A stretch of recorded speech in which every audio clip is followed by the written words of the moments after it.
Hello viewers, কেমন আছো তোমরা সবাই? আজকে আবার ফিরে আসলাম চিংড়ি মাছের একটা রেসিপি নিয়ে। দেখতেই পাচ্ছ তোমরা, আমি চিংড়ি মাছগুলো ভালোভাবে ধুয়ে বেছে নিয়েছি। এবার এটাকে নুন হলুদ মেখে নেব। মেখে মাছগুলোকে ভালোভাবে ভেজে নেব।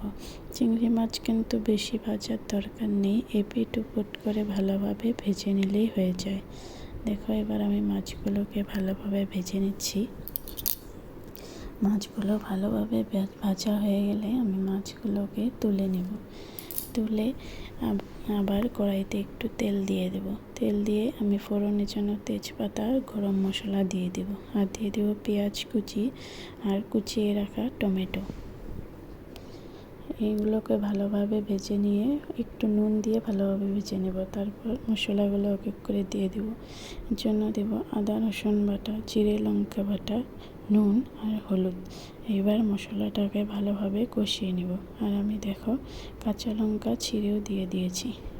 মশলাটাকে ভালোভাবে কষানো হয়ে গেলে আমি জল দিয়ে দেব। জল দিয়ে ঝোলটাকে ভালোভাবে ফুটিয়ে নিয়ে মাছগুলো দিয়ে দিলে রেডি আমার চিংড়ি মাছের রেসিপিটা।